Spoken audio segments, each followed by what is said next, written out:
particularly pleased to bring up Mr. David Naster.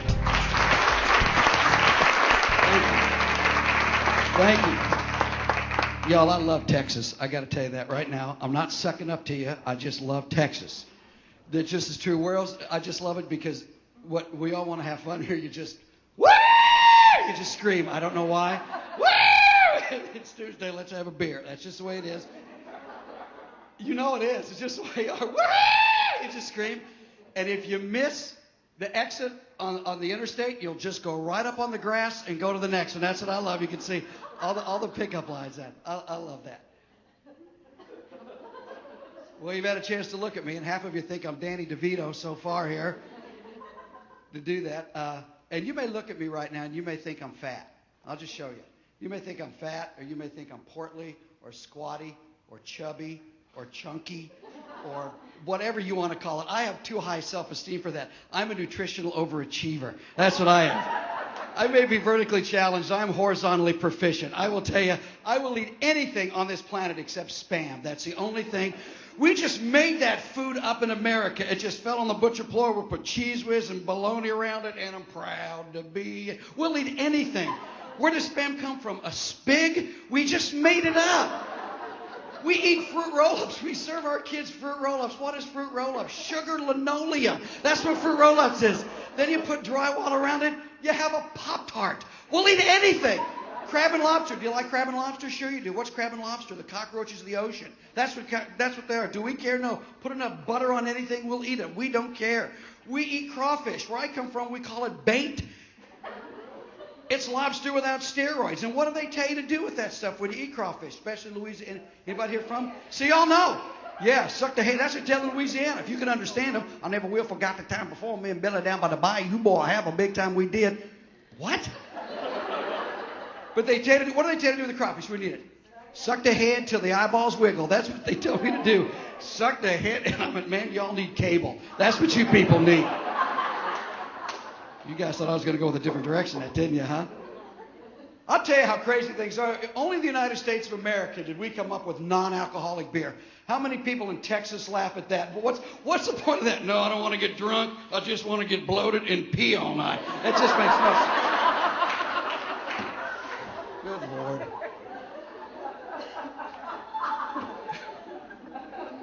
You can laugh at anything. Anything's possible to laugh at. I know that's a bold statement to make. You don't believe me? Just because something's serious doesn't mean we can't laugh at it. Just because we're laughing at something doesn't mean it's not serious. I'll prove that to you right now. We have a television show in this country called When Animals Attack. I don't know if you've seen. See, now you're already laughing at that. It's not supposed to be funny. People get attacked by animals. Is that funny? No. What they say is funny? Yes. Okay? That's what happens. Humor is all in our brain. That's where it is. Where we get in trouble and we can't laugh at stuff is when emotion kicks in. That's what happens. Now, see if you think it's funny. This woman gets mauled by a mountain lion. This is on When Animals Attack. She's scratched up. She's got claw marks. She's got stitches. And they go, ma'am, what happened? And she starts off, well, and see, you all know that from down here. Anybody starts off a story with, well, it's just going to be good. That's all there is to it. Right?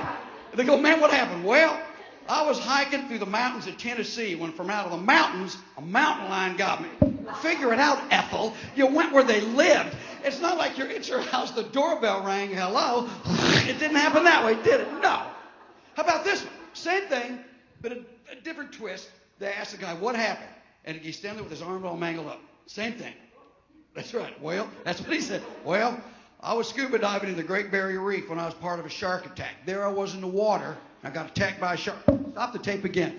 You're not attacked by the shark when you're in the water. Now, if you're walking through the lobby of this fine hotel and from behind one of those big planters, a shark bites you and goes underneath, that would be an attack.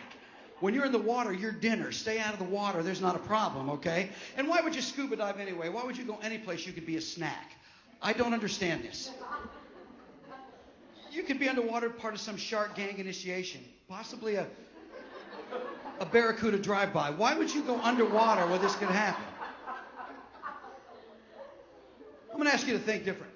That's what I'm going to do from this point on. I'm going to ask you to think different. I want you to think different. I want you to keep it all up here. Humor's all up in your brain. Like I said, we get in trouble when we get to the other side of stuff. We get to the other side of stuff that makes us really uncomfortable. You know, I've been sitting in the back of the room. I've been doing this for a long time. I am amused by people saying, how do you get through change? We all love change. Every single person in this room loves it. Every single person in this room does not have the same wardrobe. You don't go the same way to work. If you play golf, you like to play on different golf courses. Anything you like to do, you like change. Change isn't the problem, y'all. Fear is the problem. We don't know what's going on. We're afraid of what's going to happen. The biggest 3 fears that we get in our life, and I specialize in this and I love this. Have a chance, look at the book back there, the black book, the one that got the award. Illness, injury, and death. Is there a bigger fear than any of those 3 to any of us? No. There's not a person in this room right now that is not 3 degrees of separation, possibly 2, of illness, injury, and grief. How do you laugh at that stuff? Watch this. Here's how you laugh at it. There's always a setup. There's always a punchline. There's always something you can joke about, and then you flip it around. Because, see, fear lives in your brain. So does humor. You can flip it around. You have to keep emotion out of it. That's a problem. How do you do it? Well, ask the people that have been sick. I've interviewed hundreds of people. Bill Mahoney sitting in the chair. Some of this may happen to some of you. They said, Bill, you have cancer in your knee, your stomach, your pancreas, and in your shoulder. Bill looks at the doctor and says, do I have it in my lungs? The doctor said, no, you don't. He said, well, thank God I didn't quit smoking. And sometimes it's not a big laugh. Sometimes it's not a big laugh. It's distract. Because that's what happens. It distracts your thinking. That's all it is. It's all in your thinking. How do you distract your thinking? Think funny. Just think funny. A lot harder to do than in the middle when you're fear. How do you think funny? Exaggerate. That's how you do it. The biggest thing, though, is how you laugh at yourself. That's the biggest thing. And I run a risk of what I'm about to do, but I'm going to do it anyway. Because it's the coolest thing I've ever seen. It's how you laugh at yourself. This is one of the most boldest jokes I've ever done in my life. How do you make things funny? Here's how you make things funny. You exaggerate them to the point of being ridiculous. I saw a man at this town, and I can't remember what mall it was. It was close to where SMU is. I forgot the big mall there. Kind of an expensive mall. Well, yes. Sort of, where you walk in all the stores and people go, hi, may I help you? The way, hi, may I help you? And I go, oh, aren't we cocky for making minimum wage? But I don't say it, but I think it. See, it's important. See, I think it's very important. It's true, it is. See, I think it's important to think the funny stuff. You don't have to say it. That's where we get in trouble, when we're rude. But when we think it, it's just funny. And you have to do it. Anyway, I'm watching a man in there buy his wife a Rolex watch for $52,000. Is that excessive to anybody in this room but me? $52,000 for a watch to tell the time, and it doesn't even tell you the time. You still have to look. That's what amazes me. It ought to know your name. It ought to be clairvoyant. It ought to have sports score, weather patterns. It ought to have a little speaker. You ought to be walking down the street and just think, I wonder what time it is. And that watch goes, 9:56, Dave. Take a jacket. That's what it ought to do for $52,000. So who buys watches like this? People that want to impress their friends. That's who. They have money to blow. I got news for you. I got money to blow. I got $52,000 impressing my friends. I'm not buying a watch. I'm hiring somebody. I'm going to hire somebody to follow me around all day. I'm going to hire a midget to follow me around all day and go, hey, Dave, that's 8:30. That's what I would do for $52,000. It's funny, isn't it? I think it's funny. But I know I run the risk today of making a midget joke. We're wound so tight in this country right now, you can't laugh at anything, anybody. I'm going to do that joke for the very first time in Lansing, Michigan, at the Hilton Inn Comedy Club. I walk in, there's a midget at the bar stool. I walk over to him because I know, see, I'm not afraid to make a joke about anything if I think I found the heart of the joke, if I think. So I went up and I said, is it funny? He goes, that's great, but you may want to change it to dwarf. Why? He said, dwarf is our technical term. Midget is a bit demeaning. Little people don't like when you call them midgets. I said, so if I would have said dwarf, you wouldn't have been offended? He goes, oh, I wasn't offended at all. I said, what if I say dwarf and other dwarfs are offended? And he said, I'll toss them. I met a dwarf who makes dwarf. Anyway, I said, is it funny? He goes, David, just do the joke. Say whatever words you want. It's just funny. Let's see what happens. I did the joke, got a big laugh like I did in here. This is where Danny Black taught me more about laughing at yourself than any person I've ever met on this planet. Because I went on with my show. I did, like I said, I did the joke. 20 minutes later, I'm just talking. This was not rehearsed. Out of the corner of my eye, I see him run on stage. He goes, Mr. Naster, it's 10:30. I thought you'd like to know. I went back and sat down. That's Danny Black. Not afraid to laugh at himself. You know what I found out? You probably know this too. When you laugh at yourself, the world can't get you. Nobody can get you. When you can see the funny stuff about yourself, I'm not afraid to laugh about myself the way I look. I'm not afraid to laugh this goofy new way I'm trying to do my hair to stand up like this. It just, if you don't think that look goofy, look like when it just stops right here. That's just the best. If we can't laugh at ourselves, folks, we're in trouble. And I'll tell you another thing, too. You know this, too. How do you come back at people when they're rude to you? We all deal with difficult people. How do you deal with that? It's not easy to do. Why? You got to keep emotion out of it. That's the problem.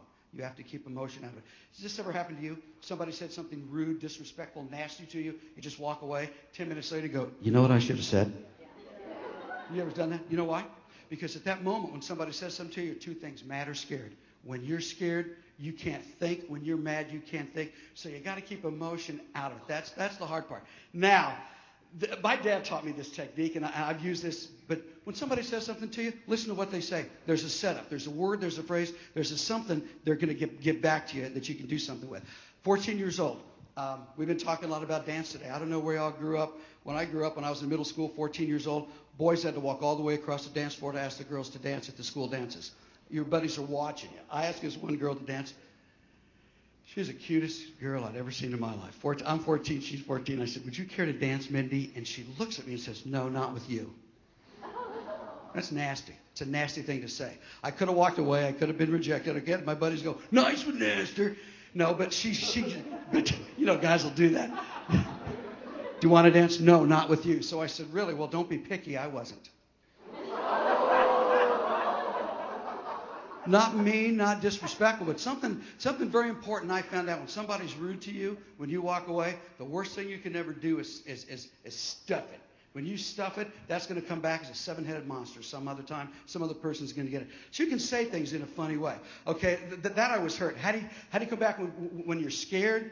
Let me tell you a little country and western story about a country. Now, the first country western bar I've ever been to in my life was in this town. It used to be in Greenville. It used to be called the Bell Star. It's gone now. Gosh, this would have been 1981. 1981. Some of you may not have been born.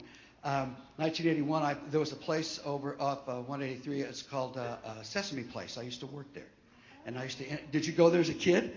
You probably saw me running around. I was that crazy clown walking around making y'all laugh. Well, during the day, I had all this time during the day, so I went around. I went to the Bell Star. I don't know. Most of you know about country bars here, but if you've never been to a country bar, well, better get this stage fixed. May have a little lawsuit going on here. That's great. By the way, I found this out. I don't know if this means anything to anybody at all, but the sun is going to burn up in 2.6 billion years. I don't know if that means anything. I just read that today. You know what that means? That means they're going to have to finish the Central Expressway in the dark. That's what that means. Okay. There's a local joke. Just thought I'd throw it in for you. Thank you so much. Anyway, country bars. You never been to one? This is it right here. I love watching real people just doing real stuff. I walk in, I see people, woo! Doing screaming, how you doing, ma'am? Ain't nothing but a thing. Woo! That's what I'm talking about now. I saw this at the Bell Star. This woman, he goes, how you doing, ma'am? She looks, he goes, look at you. He goes, look at what? She said, you have beer on you. He goes, how'd that happen? Then she starts to walk away, and this gent goes, hey, excuse me, you want to dance? She turns around and says, why would I want to dance with you, Merle? And it threw the boy. Because he goes, how'd you know my name is Merle? And I go, because it's on the back of your belt, Einstein. That's how she knows. But here's what this guy said. This is the best. This is one of the funniest things I've ever heard. He goes, how'd you know my name is Merle? Are you busy?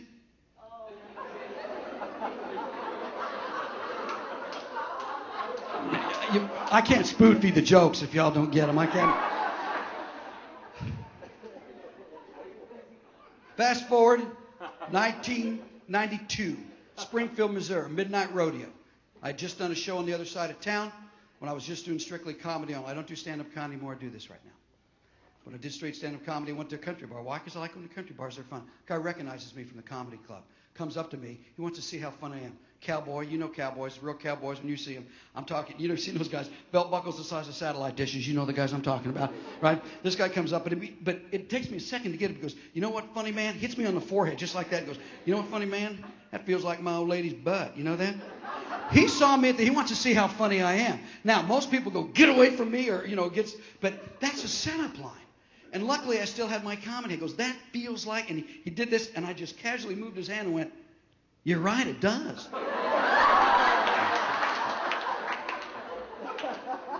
Take a chance. We got to take a chance. We got to take a chance.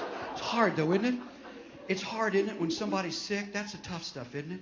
When somebody's sick, we're scared to death. How do you bring humor in there? It's tough. I don't just say it, I do it. And they're wheeling my dad away for double bypass. And I grabbed my dad's hand and said, Dad, I got to tell you something. If you don't get a funny story, out of this operation for my next book, your surgery means absolutely nothing to me.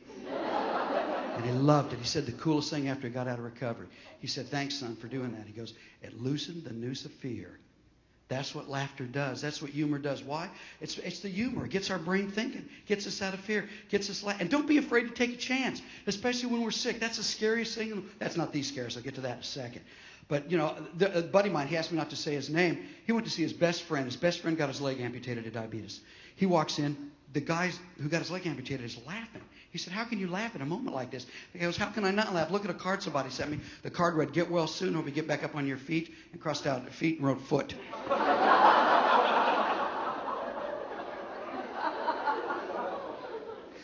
The toughest thing we go through, we go through tough stuff. Y'all go through. Is your job life and death? Y'all dealing life and death situations? I've talked to many people that have. If you have a chance, go back and grab the blue book. That's the one on tough jobs, really tough jobs. And how do they do it? How do cops, firefighters, paramedics, nurses, how do they deal with that on a daily basis? They get that set up right in front of them that supposedly scares them in the horror, and they flip it around and find the funny in it. They don't mean anything disrespectful. They don't mean anything. Again, just because it's serious doesn't mean we can't laugh at it. Just because we're laughing at it doesn't mean it's not serious. I asked a firefighter in Kansas City, that's my home. I said, you guys really laugh at the stuff you see? And he goes, yeah, we do. Because if we don't laugh, we're puking or we're crying. And, sir, we have to. We can't be puking or crying when it comes time to save a life. We have to get out. Laughter gets it out of you. You're going to remember this. You will not forget this. I guarantee this. You will not forget this. This is what laughter does to us. Anybody ever seen a whale? Anybody ever seen a whale in the ocean? Anybody never seen a whale? Never? I'm going to save you about $2,000 in an Alaskan cruise, Kelly. This is it. This is it right here. This is it. That's what a whale looks like in the ocean if you've never seen one. And why do I do that? Not because it's fun to spit water in front of people. That's fun too. Because that's what all the negative stuff does to us. That's what fear, sadness, grief, rage, it builds up in us. If you can find a way to flip it, laugh, and blow it out of you, that's all laughter does. That's all the serious stuff. The biggest one, I was going to say, we get to the biggest one, death. I'm working on a book right now. This is the boldest thing I've ever done in my life. I'm working with Kansas City Hospice. How do you laugh at death? How do you laugh through the grieving process? Is it possible? You bet.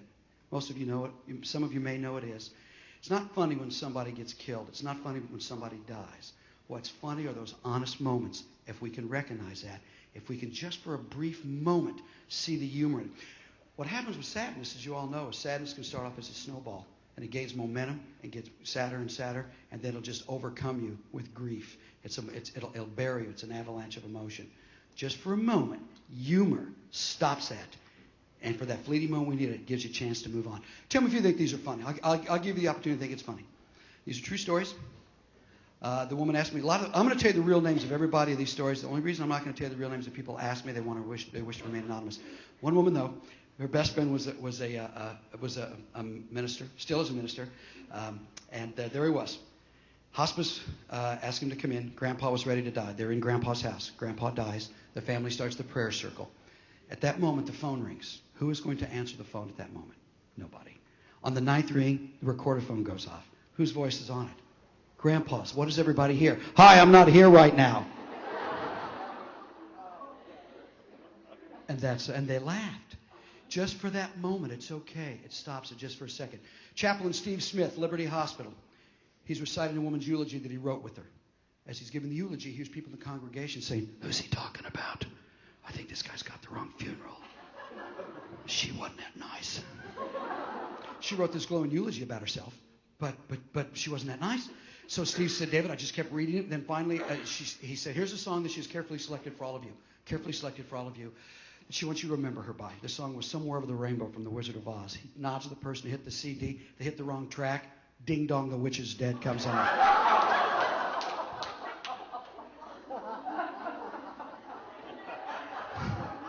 Just funny, isn't it? It's funny when we laugh and go, ooh, we can't laugh. Yes, you can laugh at it. It's okay. We all need that. Whether it's our job, whether it's personal, and you all know you can't separate your personal from your work. You just can't. Find a way to laugh at that. I think laughter could possibly be the greatest feeling. Well, I don't think laughter is the greatest feeling. Do y'all know what the greatest feeling in the world is? Anybody want to take a stab at that? You may not want to say it publicly. I'll say it publicly. I'm not thinking what you're thinking, okay? The greatest feeling in the world is when you're driving down an interstate and you are speeding and you know you are speeding, and in your rearview mirror you see the light of a highway patrolman, and that patrolman passes you and gets a car in front of you. That is the greatest feeling in the world. One more I'm going to give you before we go. We okay? I guess we got about a minute here. A minute to go? Okay. I'm going to give you this one. When your life's crazy, when your life's nuts, when you think you can't go on, when you're so mad, you're so sad, you're so depressed, go to Walmart. Why? Because you'll laugh. You're looking at everybody, and it is true, isn't it? You look at everybody in that store going, you're looking around these people going, man, I guess my life ain't so bad. You will do that. You know the great thing? They're looking at you thinking the exact same thing. That's the best part. You want to have some fun? Watch the way people discipline their kids. That's the best. There's a whole different generation of mom right now. I saw mom going, stop it, look at me, stop it. Look, focus. The mother said focus. Did your mother say focus to you? You know, my mother said to me, look at me when I'm talking to you. That's what my mother said. Did you hear what I said? She said, answer me. I can't answer you. My tongue is in your neck. I can't answer you. And of course, how do moms clean their kids up now? They have these little clean wipey things. How did my mom clean me? She'd spit in her hand. Keep it going. Just remember, your life is funny if you think. If you just feel it's going to be tragic, you just have to laugh. I'll see you somewhere down the street. See me back there.